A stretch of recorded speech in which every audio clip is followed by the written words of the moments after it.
L'ingénierie notariale, à travers l'anticipation et le conseil du notaire, est un véritable outil de pacification des opérations immobilières.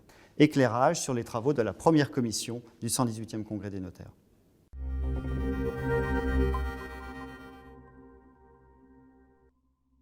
Accompagner la mutation de l'immeuble est une des missions traditionnelles des notaires. Nous l'avons abordée sous l'angle de l'ingénierie notariale. Réflexion, compréhension, information et conseil pour anticiper les difficultés et pacifier le processus immobilier. Nos réflexions ont tenu compte du fait que les notaires ont une mission de plus en plus étendue dans un monde qui évolue. De plus en plus étendue parce que nous devons apporter un large spectre de compétences, une analyse et une vision plus globale dans un monde qui évolue pour tenir compte des enjeux de la transition écologique, du contexte international ou encore des nouveaux modes de détention ou de propriété. Nous avons développé des outils d'ingénierie notariale, des outils pratiques, des conventions, clauses, ciblées. Nous avons travaillé sur la bonne compréhension des parties, de leurs objectifs, leur bonne information, en proposant par exemple une fiche récapitulative à remettre à un client au sortir d'un rendez-vous de promesse de vente, ou développer de nouveaux modèles de questionnaires de vente, d'acquisition, ou plus particulièrement à destination des clients étrangers. Rendez-vous à Marseille en octobre.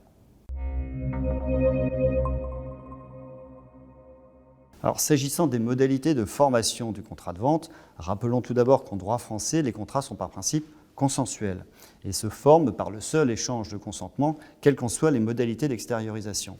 C'est ainsi qu'en matière de vente d'immeubles, la vente est formée et parfaite dès lors que les parties sont d'accord sur la chose et sur le prix.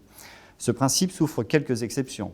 C'est ainsi que l'intervention du notaire est obligatoire en matière de VEFA pour certaines promesses de vente, ainsi que pour les constitutions d'hypothèques. On parle alors de contrats solennels. S'agissant des règles d'opposabilité et d'efficacité des contrats, ce principe, ou plutôt ces règles, comprennent déjà des tempéraments au consensualisme sans pour autant faire de la vente d'immeubles un contrat solennel. Il en va ainsi des règles de publicité foncière, des règles de preuve de ces contrats, ainsi que d'un certain formalisme de protection. L'application du principe de consensualisme à la vente d'immeubles apparaît dès lors en décalage, en opposition avec la pratique qui en est faite, ainsi qu'avec certains textes d'ores et déjà applicables. C'est pourquoi nous pensons qu'il convient d'y apporter une critique constructive et prospective dans le cadre de nos travaux sur le Congrès.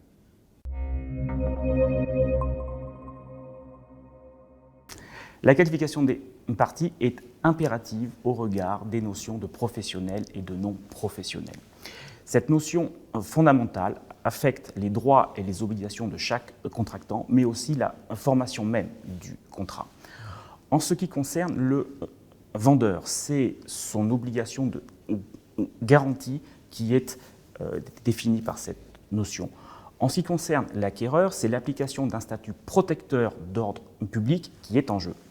Le souci est qu'il n'existe pas aujourd'hui de définition unique de cette notion de professionnel ou de non professionnel.